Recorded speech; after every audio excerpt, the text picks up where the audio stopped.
Perkenalkan, nama saya Emmanuel Emilio Bangun. Saya sudah berada di GKRI Jemaat El Shaddai sejak saya lahir. Saya mulai melayani pada saat pandemi dan saya menjalankannya dengan senang hati dan dengan segenap hati. Sesudah pandemi saya diminta untuk pelayanan drum. Singkat cerita, saya bermain drum di perdana di ibadah umum GKRI Jemaat El Shaddai.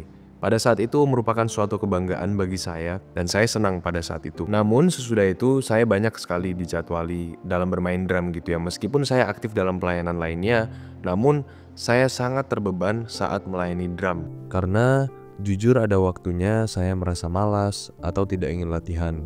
Nah, ini yang membuat saya kesulitan bermain drum saat pelayanan. Jadi sejak saat itu setiap kali saya mendapat jadwal pelayanan drum, saya selalu mengeluh kepada Tuhan. Hingga suatu hari saat itu diadakan pertemuan sesama pemusik dan dalam pertemuan tersebut kami kembali ditanyakan mengenai komitmen dalam pelayanan.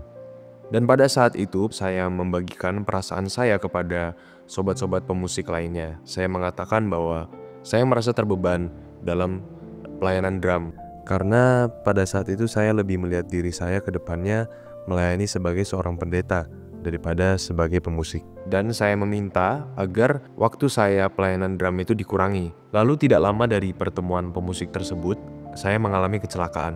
Di mana dalam kecelakaan tersebut, kedua lengan saya dan bahu kanan saya itu patah tulangnya. Dan sesudah tulang saya patah tentunya ya, saya dibawa ke rumah sakit. Saya tidak sadar diri pada saat itu dan saya baru sadar itu hari Minggu pagi, yaitu kejadiannya Sabtu malam. Sesudah kejadian tersebut saya merasa sedih, saya merasa hancur karena di rumah sakit dengan 3 titik yang patah saya tidak dapat berbuat apa-apa kecuali tiduran karena duduk saja saya tidak bisa. Dan karena kondisi tubuh saya tidak dapat melayani di bidang apapun itu. Banyak sekali hal-hal yang menjadi duka cita saya, mulai dari saya menyadari bahwa untuk menyembuhkan patah tulang ini ya dibutuhkan biaya yang sangat banyak, mulai dari perawatan, operasi dan segala macamnya.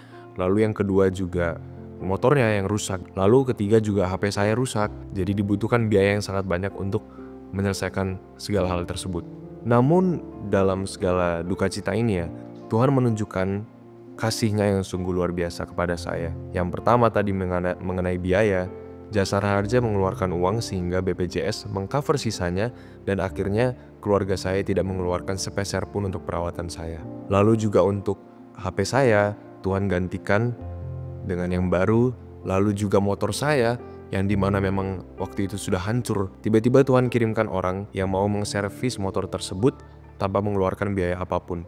Dan motor tersebut sudah kami pakai, keluarga saya gunakan hingga saat ini. Dan termasuk saya sendiri, saya sudah menggunakan motor tersebut. Lalu yang terakhir, Tuhan Yesus memberikan mukjizat yang sungguh luar biasa. Di bulan November, saya datang kepada dokter dan dokter mengatakan bahwa pen yang dipasang di tangan kanan dan kiri itu sudah bisa dicabut karena tulang yang patah sudah sempurna menyambung gitu ya.